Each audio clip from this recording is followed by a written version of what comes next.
Bonjour à tous et bienvenue sur Architecte de la Lumière. Aujourd'hui, on va parler d'un sujet qui me tient particulièrement à cœur. Un sujet qui touche à ma passion pour les étoiles, mais pas seulement. Je veux parler d'un exploit remarquable de l'humanité. Nous avons réussi à faire disparaître les étoiles. Vous diriez quoi si je vous parlais d'une pollution produite exclusivement par l'humain, mais que personne, et je dis bien personne, ne veut réellement traiter? Un angle mort du combat écologique. La pollution lumineuse. Ce halo orangé qui coiffe nos villes la nuit, ce voile qui nous dérobe la Voie lactée et la majorité des étoiles, n'est pas qu'une simple nuisance pour les astronomes amateurs ou professionnels. C'est le symptôme d'un problème bien plus profond. Un problème écologique, sanitaire et même sécuritaire. Et je suis ici pour vous convaincre que la fuite en avant, l'idée que plus il y a de lumière, mieux c'est, est une illusion dangereuse. Quand les astrophotographes pointent leurs objectifs vers le ciel, ils essaient de capturer une infime partie de l'immensité de l'univers. Un grain de sable, faiblement lumineux, au milieu d'un désert immense. Mais de plus en plus, nos photos sont une bataille permanente contre ce brouillard lumineux, à coups de filtres anti-pollution, de post-traitement d'artifices en tout genre, et ce combat est en train d'être perdu. Ce combat est en train d'être perdu et ce n'est pas bon signe. Ce qui était autrefois accessible depuis son jardin, la danse des constellations, la majesté de la Voie lactée, est devenu un luxe qui demande des kilomètres de trajet, loin des centres urbains. Et même là, ça devient de plus en plus difficile. Saviez-vous que plus de 80% de la population mondiale et près de 99% des Européens et Nord-Américains vivent sous un ciel pollué complètement par la lumière? Cette proportion a augmenté d'environ 6% par an, depuis la moitié du XXe siècle. Pas loin, hein. Et ça ralentit pas vraiment. Résultat, des régions du globe qui ne laissent plus voir une seule étoile. C'est effrayant, regardez ça. Et la France n'est pas en reste, avec 85% de son territoire métropolitain exposé à un ciel dégradé. C'est l'image AVEX. Nous avons collectivement effacé les étoiles de notre quotidien. Pourtant, on avance doucement, dans le bon sens. Nous avons en France 6 réserves de ciel étoilé.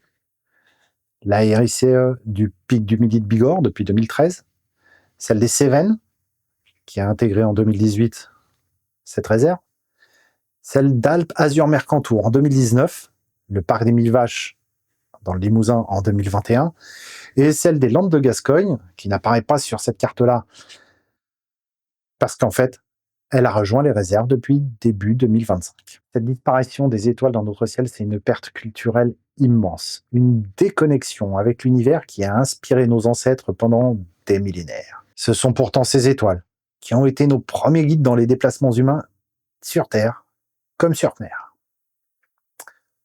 Comme l'a un jour déclaré l'astrophysicien Éric Lagadec, aujourd'hui, un enfant qui naît dans un endroit où il peut voir 250 étoiles la nuit n'en verra plus que 100 quand il aura 18 ans. Nous perdons un des plus vieux héritages communs de l'humanité. Il existe 4 types de pollution lumineuse. L'éblouissement, c'est lorsqu'une lumière intense brille horizontalement et n'est pas correctement protégée. Les phares d'une voiture, par exemple. L'intrusion lumineuse, c'est lorsqu'un éclairage envahit un espace qui n'est pas censé éclairer.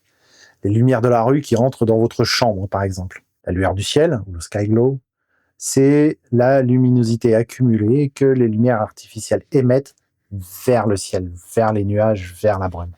C'est quand, par exemple, vous êtes à la campagne, non loin d'une grande ville, que vous observez comme un halo de lumière qui se dessine sur l'horizon en direction de la ville. La surillumination. Ce sont les lumières vives et excessives qui illuminent certains monuments ou les parcs de stationnement fermés la nuit, par exemple. Toutes ces pollutions participent au fait qu'il est aujourd'hui difficile de trouver en France ou dans le monde des zones complètement vierges de lumière artificielle. En réalité, seules certaines zones du globe sont plus ou moins épargnées. Et pour la plupart, au cœur du continent africain. D'ailleurs, Certains voyagistes ne s'y trompent pas et proposent des safaris sous le ciel étoilé en Afrique avec des déplacements en voiture, transportant alors une pollution supplémentaire dans ces espaces naturels qui échappaient aux pollutions modernes.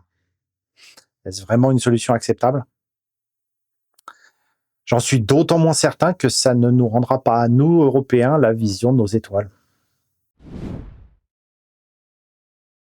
Mais la perte des étoiles n'est que la partie visible de l'iceberg. Vous savez que la lumière façonne notre environnement et notre mode de vie. Mais l'éclairage artificiel nocturne, tel qu'il est souvent conçu, le détruit.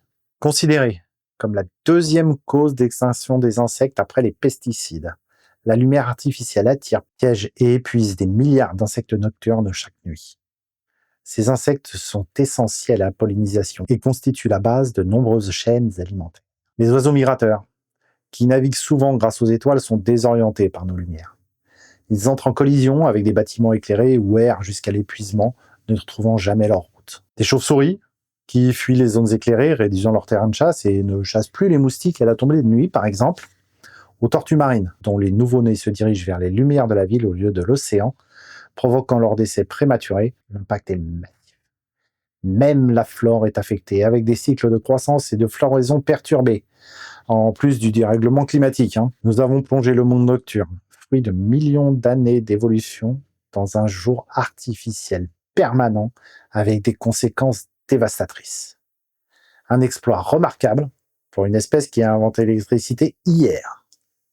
Et nous, les humains, nous ne sommes pas épargnés. Notre corps est réglé sur un cycle de 24 heures, le rythme circadien, orchestré principalement par l'alternance naturelle du jour et de la nuit. L'exposition à la lumière, la nuit, surtout la lumière bleue émise en masse aujourd'hui par les laines modernes, dérègle cette horloge interne. Les conséquences? Troubles du sommeil, difficultés d'endormissement, sommeil moins réparateur, des impacts sur l'humeur et la concentration. Et pire, des études pointent vers une augmentation des risques de troubles cardiovasculaires, de diabète, d'obésité et même de certains cancers. Cette étude-là, par exemple. Il y en a d'autres. L'Académie nationale de médecine recommande même de considérer l'exposition nocturne à la lumière comme un perturbateur endocrinien. Et ironiquement, la lumière, essentielle à notre bien-être le jour, devient un facteur de risque la nuit lorsqu'elle est mal utilisée. D'ailleurs, vos volets, vous les fermez la nuit, non? C'est peut-être pas un hasard. J'entends souvent l'argument ultime, oui, mais l'éclairage, c'est pour la sécurité. C'est une idée ancrée et qui mérite d'être sérieusement questionnée et à raison. Alors pour être précis, il faut distinguer la sécurité réelle du sentiment de sécurité. Si une lumière bien placée peut rassurer, de nombreuses études montrent que l'augmentation de l'éclairage public n'a pas d'effet significatif sur la criminalité, voire peut-être contre-productif. Bah ouais, les agresseurs, ils ont besoin de lumière pour voir où mettre les pieds. S'il n'y a plus d'éclairage public permanent, ils vont utiliser des lampes torches. Et le faisceau, il va être visible, de loin, dans le noir. Donc, ils sont moins discrets, plus repérables. Alors que l'éclairage public qui illumine jusqu'au fond de votre jardin, ça les aide bien. D'ailleurs, pour l'anecdote, j'ai été victime d'une tentative de cambriolage un soir de 24 décembre. Les types ont bien désactivé mes éclairages sur détecteur qui étaient dans mon jardin. Mais ils ont bien profité des lampadaires de la rue pour voir ce qu'ils faisaient. Ou le voisin, dans la rue d'à côté, qui a vu son camion être braqué 3 fois. C'était pas dans le noir. Le camion était garé sous le lampadaire, allumé. En outre, un éclairage mal conçu crée des zones d'ombre profondes où des menaces peuvent se cacher, et des zones ultra lumineuses qui ne permettent pas de voir ce qui se cache dans les ombres. Alors, soit on éclaire tout comme en plein jour, ou bien on réalise un plan d'éclairage mieux conçu, plus adapté aux besoins, plus juste. D'ailleurs, les villes et villages qui expérimentent l'extinction de l'éclairage public en milieu de nuit ne constatent souvent aucune augmentation des délits ou des accidents. Alors je suis d'accord, pas forcément moins, mais pas plus. La clé n'est donc pas plus de lumière, mais mieux de lumière. Alors attention, soyons clairs. Je ne prône pas le retour à la bougie. Je suis le premier à avoir un éclairage dans mon jardin pour voir où je mets les pieds le matin d'hiver quand je pars au taf. Et quand j'en reviens, non. Il s'agit de repenser notre rapport à la lumière nocturne, d'adopter un éclairage intelligent, respectueux et efficace. Les solutions existent. Il faut optimiser. Comment? Eh bien, on peut commencer par ça. Éclairer juste. Orienter la lumière uniquement vers le bas, là où elle est nécessaire, grâce à des luminaires bien conçus et dotés de casquettes. Fini les halos lumineux qui éclairent les nuages. On oublie ce genre d'éclairage-là, très à la mode, mais qui envoie plus de lumière vers le ciel qu'au sol. N'utilisez que la quantité de lumière strictement indispensable. On peut réduire l'intensité en milieu de nuit ou utiliser des détecteurs de présence. C'est d'ailleurs une solution adoptée par certaines de nos communes, soit par détection des passages, exemple à la Croix-Rousse à Lyon ou encore à Angers, soit par déclenchement piloté par une appli sur le smartphone, à Éperon dans le Calvados, à côté de Caen, qui ont expérimenté ce fonctionnement et a priori, les habitants l'ont trouvé intéressant. Dernier point, choisir la bonne couleur. Privilégier des lumières chaudes, orangées, moins impactantes pour la biodiversité, pour nos yeux et pour notre horloge biologique que les lumières blanches-bleues. C'est la lumière que les LED les plus courantes émettent, blanc-bleu. La lumière du jour ordinaire a une température de couleur d'environ 6500 Kelvin. Le rouge du matin a une température de 3000 Kelvin et un ciel bleu vif peut avoir une couleur de 16 000 Kelvin et plus. C'est celle à 2500-3000 Kelvin qu'il faut privilégier pour éclairer la nuit en respectant les deux points précédents, l'intensité et l'orientation. Malheureusement, ce point-là, il est très mal respecté, y compris par les communes qui ont fait le choix de passer au LED, trop souvent blanc-bleu, et éteindre quand ça n'est plus utile. La loi française impose déjà l'extinction des vitrines et bureaux des parcs fermés la nuit, mais elle est peu appliquée. Vous vous en rendrez compte en vous déplaçant en ville, de nuit.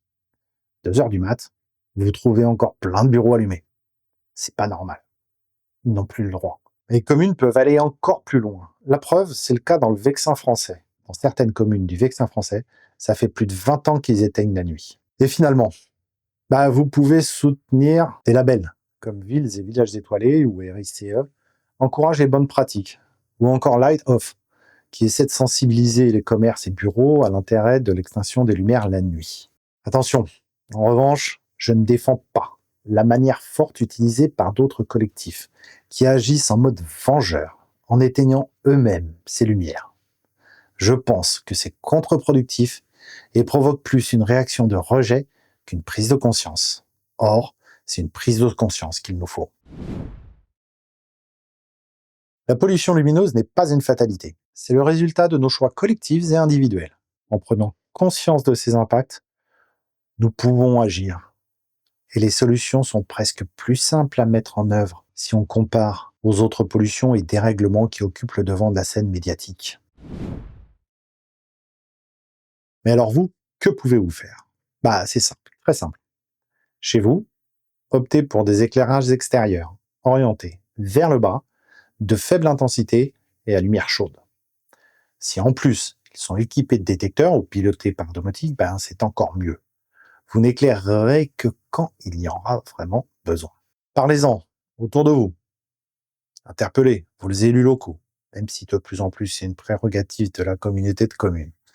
Interpellez vos élus locaux sur la gestion de l'éclairage public et leur respect de l'arrêté du 27 décembre 2018 relatif à la prévention, à la réduction et à la limitation des nuisances lumineuses. À titre d'exemple, j'ai obtenu sur ma commune que les ampoules à incandescence des lampadaires publics soient remplacées par des LED. Bon, elles sont un peu trop blanches, mais c'est un début. Cependant, il m'a fallu 2 ans et un rappel à 2 mois de l'échéance du 1er janvier 2025, échéance de l'arrêté de 2018, pour obtenir cette rénovation. Et encore pas partout. La communauté de communes trouve que ça leur coûte un peu trop cher. Loin d'être facile, mais il faut essayer.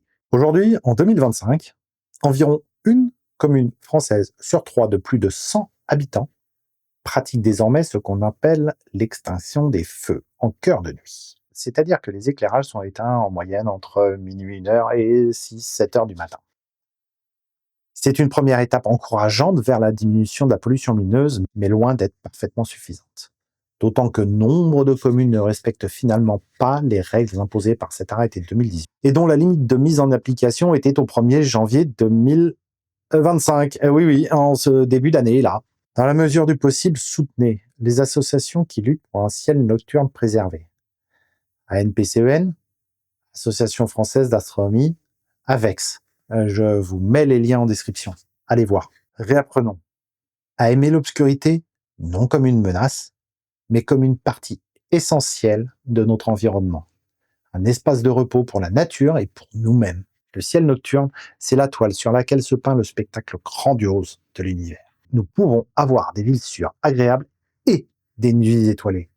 Il suffit de lever les yeux et de décider de rallumer les étoiles. Merci de m'avoir écouté. Si cette vidéo vous a plu et que vous voulez en savoir plus sur la photo et l'astro et tout ce qui s'y rapporte, n'hésitez pas à vous abonner à ma chaîne, à laisser un pouce bleu et à partager vos réflexions en commentaire en dessous. Et n'oubliez jamais, soyez les architectes de votre lumière, du premier plan jusqu'aux confins du cosmos. À très bientôt sous les étoiles.